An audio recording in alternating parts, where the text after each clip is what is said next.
So these are the 5 niyamas. Saucha, Santosha, Tapa, Svadhyaya, and Ishvara Pranidhana. So he goes on to talk about other things like negative thoughts, violence, and so on. So relating to verse 33 of chapter 2, Patanjali refers to something called vitarka. And vitarka means negative thoughts. And what he says is that negative thoughts will arise. Because that is part of being human. And so that is why regularity in yoga, not just asana, but yoga in the fullest integral sense, the yoga that includes meditation, includes the yamas and the niyamas, where we are mindful, we are observant of our behaviour, our thought patterns, the way we relate to other people, and the way we relate to ourselves, that this includes our yoga. And then the tendency to have negative thoughts diminishes. The tendency to experience the darkest aspects of human nature, like himsa, which means violence, because ahimsa means non-violence. So the violent tendency of being human, which of course is very apparent because we are one of the most violent, cruelest, nastiest species that ever existed, unfortunately, but yoga is a way of not necessarily overcoming that tendency, but managing it. Because yoga, as we know, creates mental space. The space to be able to feel emotions arise, like anger, hatred, and violence, will arise in all of us. But the yoga creates the mental and emotional space to not be reacting to it. You always know when people are not meditating or doing yoga, because they become very reactive, especially on a bad day. Reacting, everything.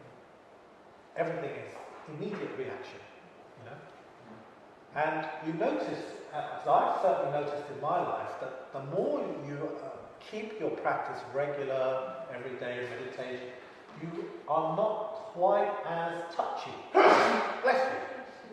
You're not quite as touchy about everything, because this is a tangible benefit that is very easily experienced and known. That everything that arises still arises. You still get angry, you still feel frustrated, depressed, grief-stricken, annoyed, let down, defeated, but you don't make it mean the same thing that you might have done before.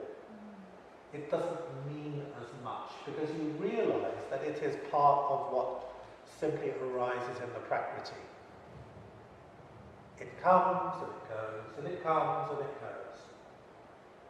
Like the waves of the ocean. They rise up from the ocean, then they go back to the ocean. Like that. And that is one of the great gifts of yoga. To be able to have that facility, and to one of the greatest joys is to be able to share those techniques with your students. And notice the progression of your students. I don't pay that much attention to my students' flexibility. I pay more attention to how they are as people, because that is a truer, deeper, more meaningful yoga. If you emphasize flexibility, and then they get to 70 and they say, I've been doing yoga for 40 years, and I'm noticing that I'm getting less supple, what are you going to say? Of course, you're going to be even more supple than the average 70-year-old, right? But You know, flexibility is something that does not last. It does not last in the same way that it might have done when you were 30.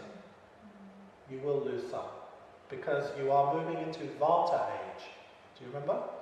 Vata age is a catabolic process where things are drying up, things are breaking down.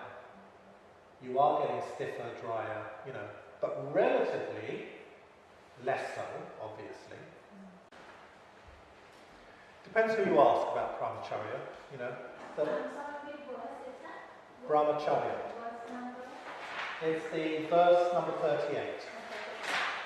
So brahmacharya, in the Satyananda tradition, they say that brahmacharya is about investing your knowledge and energy into the energy, your own creative potential. Because Brahma represents the creative divine. And so therefore it's how you harness your own creative energy. In the social sense, in the traditional sense, brahmacharya is about abstaining from sexual activity.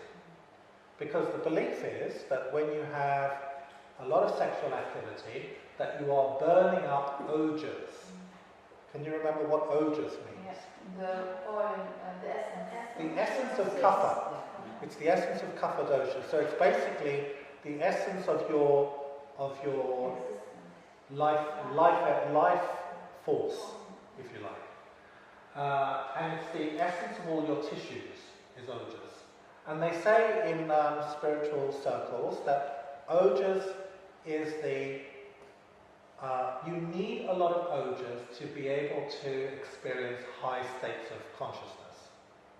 That if you're drained, if you're exhausted of ojas, that your awareness remains on quite a low level. So you have less vigor, less juice to kind of process in the spiritual way. So Swami Shivananda called it Ojas Shakti. He used the term Ojas Shakti in his books quite often, which represented the energy that you need to experience high states of spiritual consciousness.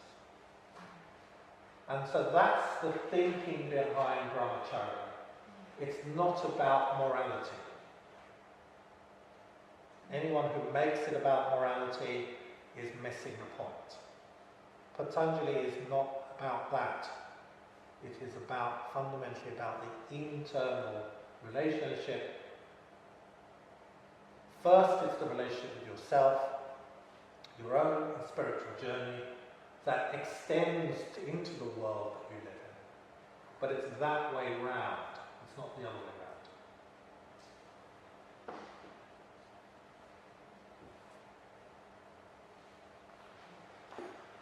So, in terms of thinking about how this relates to you as a yoga teacher, I invite you to really think about the yamas and niyamas. Think, how does that relate to me teaching yoga and interacting with my students? And really finding that positive relationship where I can sustain a good code of conduct, good code of ethics, proper duty of care to myself and to my students. How can I link my behaviour as a yoga teacher to the yamas and niyamas? They bring in an element of... The most common one that is used, for example, is ahimsa, violence, or non-violence to yourself.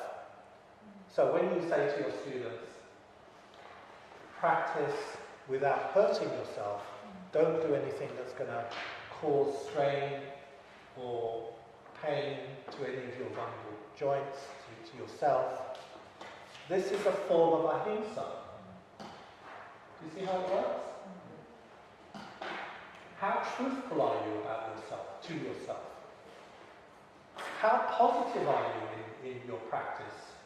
Or how much positivity do you put out to your students? Do you have students that are constantly trying to grab your time? Lots of ideas there.